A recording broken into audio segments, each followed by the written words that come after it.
নমস্কার বন্ধুরা, আমার চ্যানেলে আপনাদের সবাইকে স্বাগত। আজ আমি বানাতে চলেছি পনিরের একদম একটা ভিন্ন রকমের রেসিপি, পনির মালাই কোফতা কারি। আর যার জন্য আমি বেছে নিয়েছি বিএনবি রিফাইন্ড তিল সিসেমি কুকিং অয়েল। তো আজ আমি এই তেলটা দিয়েই আমার আজকের রেসিপিটা তৈরি করব। আর রেসিপিটা যদি ভালো লেগে থাকে তো অবশ্যই আমার চ্যানেলটিকে সাবস্ক্রাইব করবেন আর পাশে থাকা বেল আইকনটি অবশ্যই প্রেস করবেন। তো চলুন দেরি না করে শুরু করা যাক। বিএনবি রিফাইন্ড তিল সিসেমি কুকিং অয়েলের অনেক বেনিফিটস আছে, যার মধ্যে অন্যতম হলো এটা বিপি কন্ট্রোল করবে, গ্যাসের প্রবলেম হবে না, হার্টের জন্য খুবই ভালো, আর ডিপ ফ্রাইংয়ের জন্য এটা বেস্ট অয়েল, কারণ এর হাই স্মোক পয়েন্ট আছে, তাই এতে খুব ভালোভাবে ডিপ ফ্রাই করা যাবে। আর এটা কিন্তু লো অ্যাবজর্বিং অয়েল। আমি এই রেসিপিটা তৈরি করতে করতে আপনাদের দেখিয়ে দেব যে আমি ডিপ ফ্রাই করার পরেও কি করে কোপ্তাগুলোতে এত লো অয়েল অ্যাবজর্ব করছে। তাই আমরা একদম নিশ্চিন্তে এই অয়েলটা কিন্তু কনজিউম করতেই পারি আর ডিপ ফ্রাই খাবারও নিশ্চিন্তে খেতে পারি। এছাড়া অয়েলটার কিন্তু একটা ন্যাচারাল ফ্লেভার আছে, আর এটা একদম নন স্টিকি তেল, আর এর মধ্যে অ্যান্টিঅক্সিডেন্ট আছে। আর সব থেকে বড় কথা হলো এর মধ্যে কোনো কিন্তু ট্রান্স ফ্যাট নেই, আর একদম সুগারও নেই, কোলেস্ট্রল ফ্রি, আর সব থেকে কম ক্যালোরি কিন্তু ইনটেক হচ্ছে, ক্যালোরি একদমই কম ইনটেক হচ্ছে। আর এটা একদম রিচ মুফা আর পুফা আছে। তো বুঝতেই পারছেন এটা কতটা হেলথ বেনিফিটস নিয়ে এই তেলটা তৈরি হয়েছে। তো এটা খুবই হেলদি আমাদের হেলথের জন্য, তাই আমি আজকে এটা বেছে নিয়েছি পনির মালাই কোফতা কারি তৈরির জন্য। তো চলুন রেসিপিটা শুরু করা যাক। তো আমি একটা ফ্রাইং প্যান নিয়ে নিয়েছি, আর যেটা আমি রাখছি মিডিয়াম ফ্লেমে। আর এবার আমি দিয়ে দিচ্ছি বিএনবি রিফাইন্ড তিল সিসেমি কুকিং অয়েল।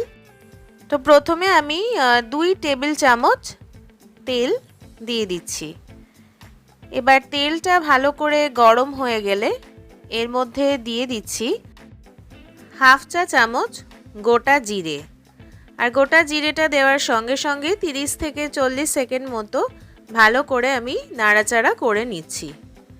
এরপরে দিয়ে দিচ্ছি 3টে এরকম মিডিয়াম সাইজের পেঁয়াজ, এরকম স্লাইস করে কেটে নিয়েছি, তো সেটা দিয়ে দিলাম। আর এবার পেঁয়াজটাকে সামান্য একটু লাল করে ভেজে নিচ্ছি। আর এই পর্যায়ে পেঁয়াজটা যাতে একটু নরম হয় তাই জন্য আমি এর মধ্যে সামান্য একটু নুন অ্যাড করে দিচ্ছি।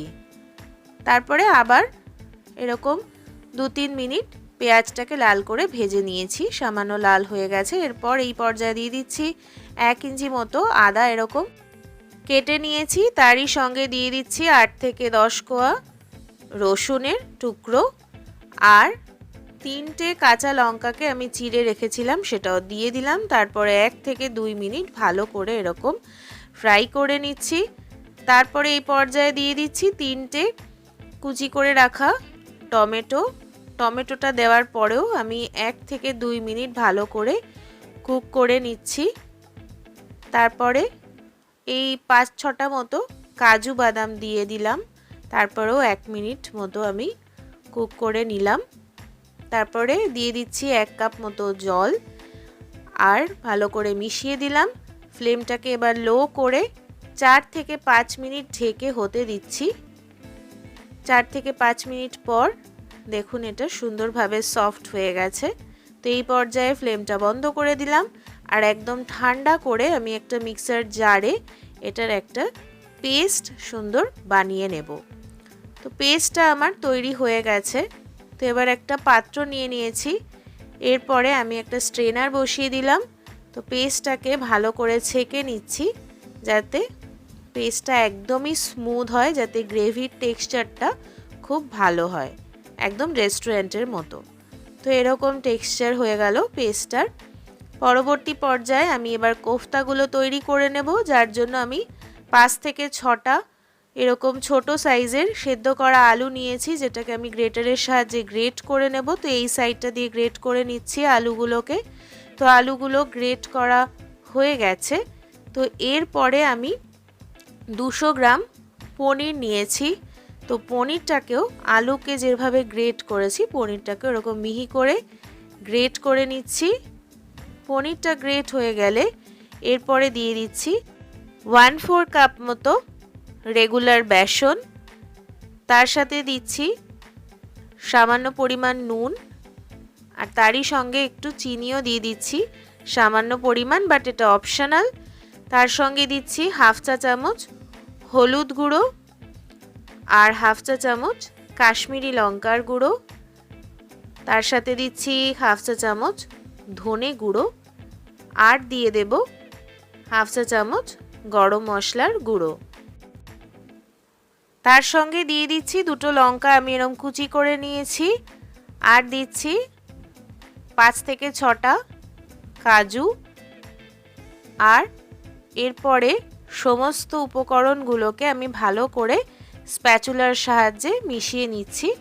এরপরে হাত দিয়ে ভালো করে মেখে নিতে হবে সমস্ত উপকরণগুলোকে, আর একটা ডোয়ের মতো আমি বানিয়ে ফেলবো। তো ডোয়ের মতো এরকম তৈরি হয়ে গেছে। এরপরে একটা এরকম থালা নিয়ে নিয়েছি, যার মধ্যে আমি দিয়ে দিচ্ছি বেশ কিছুটা পরিমাণ কর্নফ্লাওয়ার। কর্নফ্লাওয়ার না থাকলে আপনারা কিন্তু ময়দার ব্যবহারও করতে পারেন। তো এরপরে আমি ওই ডো থেকে এরকম ছোট ছোট করে বলের মতো বানিয়ে নিচ্ছি, কোফতার আকারে দেখতে হচ্ছে এগুলো। তো কোফতার মতো বানিয়ে নিলাম, হাতের সাহায্যে এরকম শেপ দিয়ে দিলাম। আর এরপরে কোফতাগুলোকে আমি কর্নফ্লাওয়ারে এপিট ওপিট করে ভালো করে রোল করে নিচ্ছি একের পর এক। তো সমস্ত কোফতাগুলোকে আমি এরকম রোল করে নিয়েছি দেখুন। তো এরপর চলে যাব কোফতা ফ্রাইং প্রসেসে। তো আমি আবার একটা ননস্টিক কড়াই নিয়েছি, যার মধ্যে আমি বিএনবি রিফাইন্ড তিল সিসিমি কুকিং অয়েল পর্যাপ্ত পরিমাণে দিয়ে দিলাম। আর এরপরে ফ্লেমটাকে হাই রেখে তারপরে মিডিয়াম ফ্লেমে আমি কোফতাগুলোকে কিন্তু ভেজে নেব। 1-1.5 মিনিট করে এক এক পিঠ ভাজতে হবে, তারপরে এরকম উল্টে পাল্টে নেব আর ভালো করে গোল্ডেন ব্রাউন হওয়া অবধি ভেজে নেব। তো কোফতাগুলো কিন্তু গোল্ডেন ব্রাউন হয়ে গেছে। তো এই পর্যায়ে আমি তেল থেকে এগুলো তুলে নিলাম আর টিস্যু পেপারে রেখে দিয়েছি। দেখুন কোফতাতে কিন্তু একদম তেল অ্যাবজর্ব হয়নি, যেরকম আমি বলেছিলাম। চলে যাচ্ছি গ্রেভি মেকিং প্রসেসে। একটা কড়াই নিয়ে নিয়েছি, ফ্লেমকে রেখেছি মিডিয়াম, আর দিয়ে দিচ্ছি 2 টেবিল চামচ বিএনবি রিফাইন্ড তিল সিসিমি কুকিং অয়েল।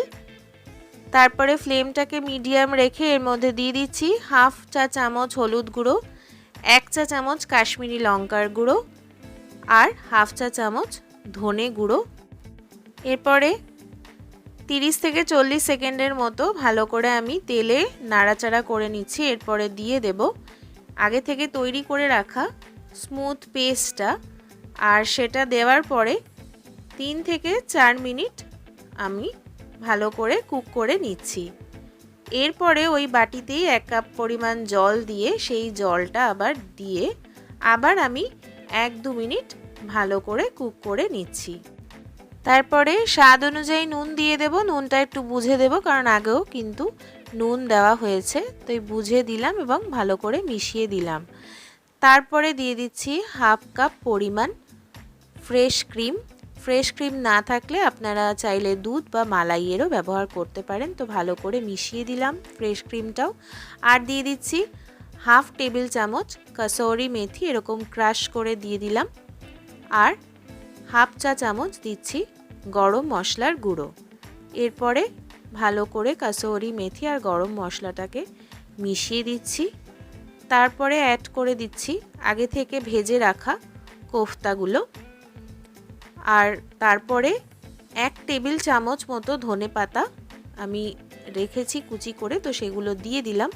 আর কোফতাগুলো একদম হালকা হাতে এরকম উল্টে পাল্টে দেব। তারপরে কভার করে 2 মিনিট লো ফ্লেমে হতে দেব। তো দেখুন 2 মিনিট পর আমার রান্নাটা একদম কমপ্লিট হয়ে গেছে। এরপরে আমি সার্ভ করে নিচ্ছি। কোফতা কিন্তু লুচি, রুটি, পরোটা সবার সঙ্গেই খুবই ভালো যায়। আর ওপর থেকে এবার সার্ভ করার পর ফ্রেশ ক্রিম আর ধনেপাতা দিয়ে গার্নিশ করে দিলাম। তো আশা করছি রেসিপিটা খুব ভালো লেগেছে আপনাদের, তো অবশ্যই এটা আপনারা ট্রাই করবেন।